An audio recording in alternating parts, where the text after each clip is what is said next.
¿Cómo viviste la etapa de la dictadura? ¿Te afectó en algún aspecto? Me afectó la dictadura, no únicamente la nuestra, sino todas las dictaduras que se dieron sistemáticamente en los años 70.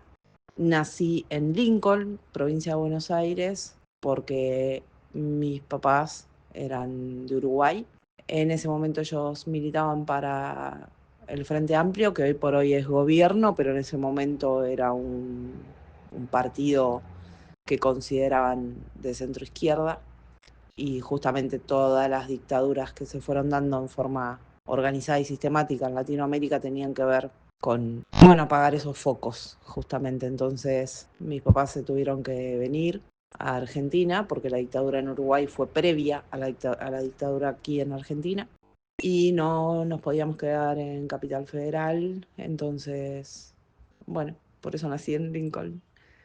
Así que bueno, desde mi nacimiento me afectaron las dictaduras en nuestra región, y bueno, y desde muy chica eh, crecí con mucha conciencia al respecto. Tengo recuerdos de haber ido a Plaza de Mayo en las primeras movilizaciones de quienes fueran en ese momento las madres de Plaza de Mayo.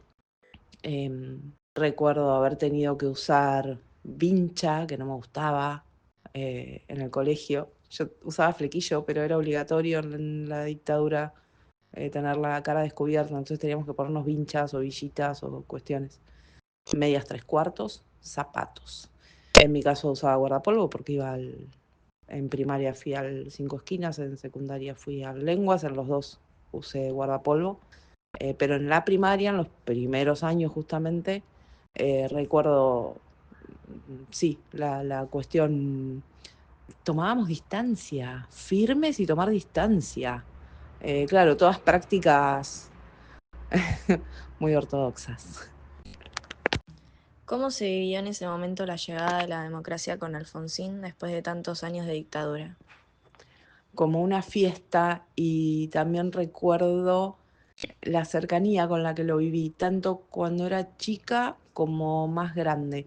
Cuando era chica, porque tenía de compañera y amiga, éramos muy amiguitas, con Manuela, y el tío de la mamá de Manuela fue el vicepresidente de Raúl Alfonsín. Entonces nosotras, chiquitas como éramos, andábamos con unas calcomanías que todavía las recuerdo, eran ovaladas, celestes blancas y con la RA en negro en el centro de la calcomanía, que claro, hacían como el juego de República Argentina a la vez de Raúl Alfonsín. Y realmente que fue una fiesta en cuanto al sistema democrático, por supuesto, que, que siempre es una fiesta vivir en democracia. A- Independientemente de los resultados, siempre voy a preferir la peor democracia. La peor democracia siempre la prefiero a una dictadura, por supuesto. Y cuando fui adolescente, tuvimos, no, eso fue glorioso para la mayoría de nosotras, cuando fue Raúl Alfonsín a darnos una charla en el Lenguas. Y me acuerdo que, claro, fue muy emotivo porque Raúl Alfonsín era indiscutiblemente el símbolo de la democracia, de la libertad, independientemente de que para algunos fuera el símbolo de, ahí, Perú, corríamos al sur, Perú, Sí, sí. aumentaba la leche, el pan, bla. Eh, Nadie podía quitar esa sensación de estamos frente a la democracia en vida. Y aparte respondió todas nuestras preguntas con una paciencia, con un respeto, con una tranquilidad. Fue muy, muy lindo. Yo me acuerdo mucho de ese momento. Qué lindo. Respecto a la economía en los primeros años de Alfonsín, ¿cómo la viviste en tu casa? Yo ya vivía en Capital, me vine a vivir a Capital cuando tenía 5 años, porque recuerdo haber empezado jardín con mi seño Marta y mi bolsita de Margarito Terere, en la misma época de los discos de Rafael Acarrá. Ok. Me acuerdo sí, de la alegría de mis papás, eso lo recuerdo mucho. En cuanto a la economía, Em, a ver, era un momento en el que teniendo un trabajo, por supuesto, nunca hubo una igualdad, pero bueno, en general, hubo momentos de mayor ascenso social. Sí recuerdo como esa tranquilidad de decir, yo me acuerdo de mis vacaciones, por ejemplo. Yo llegaba a la época de vacaciones y nos podíamos ir de vacaciones, en general a Uruguay, porque es donde teníamos familia, pero me acuerdo que era estar en Uruguay y ir a comer, o bueno, ibas a la playa y que si querías el heladito, si querías la torta frita, si querías, bueno, Claro. y todo bien. Y también recuerdo los, el último tramo, que era como hay que ir ya se llamaba la Gran Provisión, a la vuelta de ahí donde vivíamos, un supermercado que se llama. Y entonces hay que ir a la Gran Provisión porque va a aumentar el azúcar. Está aumentando el azúcar. Pero me acuerdo como si fuera hoy, en los años estos de la hiper, Claro. digamos. Bueno, mi segunda pregunta sobre esto era si vos creés que la hiperinflación explotó por Alfonsín o que No. ya venía de la dictadura. A ver, eh, los mismos grupos de poder económico que manejan los hilos de la economía, valga la redundancia, por supuesto que nunca van a estar de acuerdo en toda esta cuestión de mayor igualdad, mínimamente igualdad de posibilidades, etcétera. O sea, son cuestiones que no van con ellos. Entonces, ¿cuál es el modelo ideal?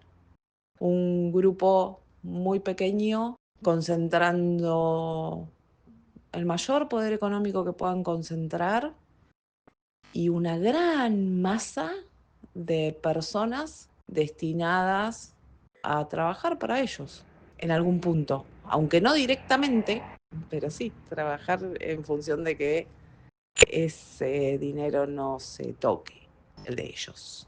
Y entonces, claro, como tienen realmente el poder real, económico, son quienes empujan los precios del dólar a los niveles que ellos quieren, según les convenga. Como sucede ahora.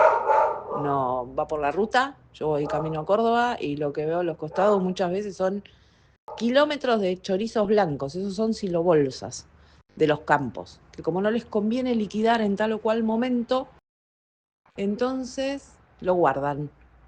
Por la semejante espalda que tienen, lo pueden guardar. Y liquidar cuando les convenga.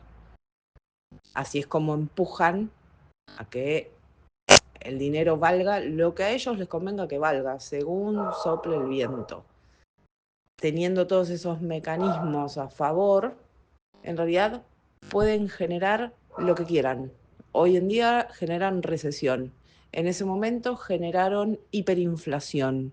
Y bueno, van a ir generando lo que les vaya conviniendo. Cuando asumió Menem, ¿sentiste algún cambio importante en la vida cotidiana? Los primeros meses, no. Después sí, por supuesto. Por supuesto.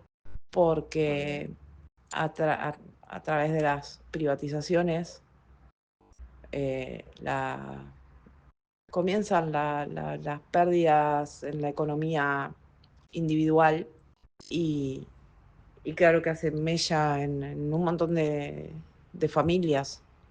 Se nota y fueron años que quizá para algunas personas fueron una fiesta, pero para una gran masa de personas no terminó bien. ¿Las privatizaciones, en tu experiencia, te benefició o te complicó más?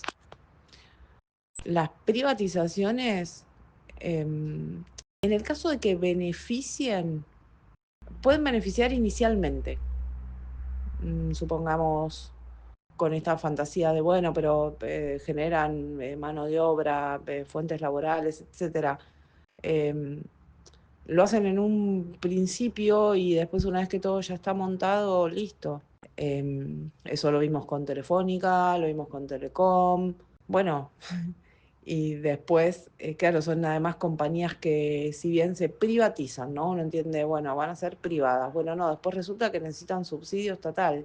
Ah, bueno, listo, les damos subsidio. ¿Para qué? Para que mantengan las cuestiones como deben ser. Bueno, ni las mantienen como deben ser, ni renuncian a los subsidios, ni etcétera. No, no estoy para nada de acuerdo con las privatizaciones y creo que hacen daño en lo global, excepto para grupos muy reducidos, como suele suceder. Con De la Rúa, antes del estallido del 2001, ¿vos ya notabas que la situación venía mal o lo que pasó en diciembre te tomó por sorpresa? No, no me tomó por sorpresa en absoluto, para nada. De hecho, tenía amigas, una que ya estaba en el club del trueque, donde ella preparaba, me acuerdo, tartitas de verdura, iba y lo cambiaba por ejemplo, shampoo o jabón de tocador, que era lo que necesitaban.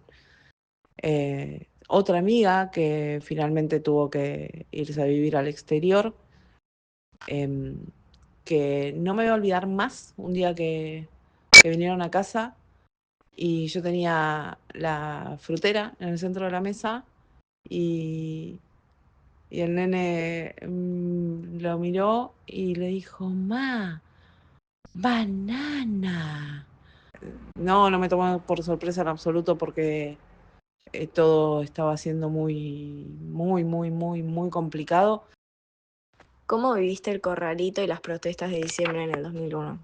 Las viví, mm, quizás esté mal lo lo que pienso, pero las viví con un dejo de alegría por el despertar de la gente y por el recordar o desear vivir diferente.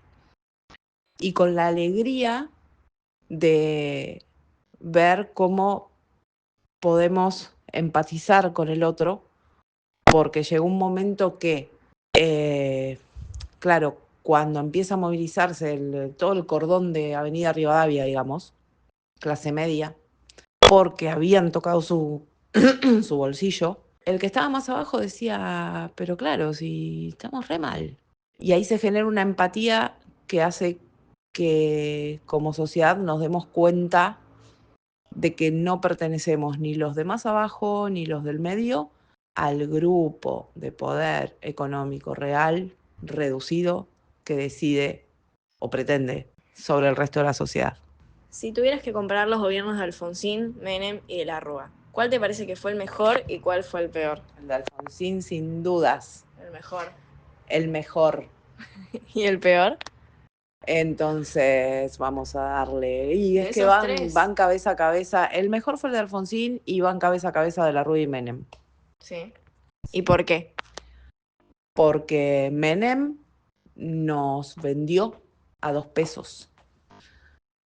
¿Y De Y la Rúa? porque de la Rúa terminó, a ver, metiendo mano donde no debía. ¿Qué factores te marcaron más? ¿La economía, la transparencia, la justicia o la vida cotidiana? La economía, porque determina la vida cotidiana y sin duda afecta a la justicia. Si hablamos de justicia cotidiana también o justicia a gran escala.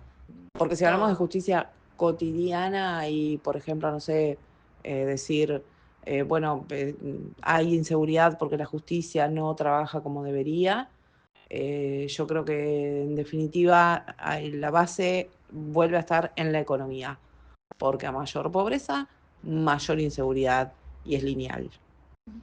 Respecto a la transparencia, soy una convencida, esto puede no estar bien, pero de que para hacer política se necesita dinero, y eso está sumamente probado, y entonces, ¿qué empresarios superpoderosos apoyarían gobiernos que buscan una mayor equidad social? Ninguno de ellos. Entonces, respecto a la transparencia, me voy a guardar mi opinión.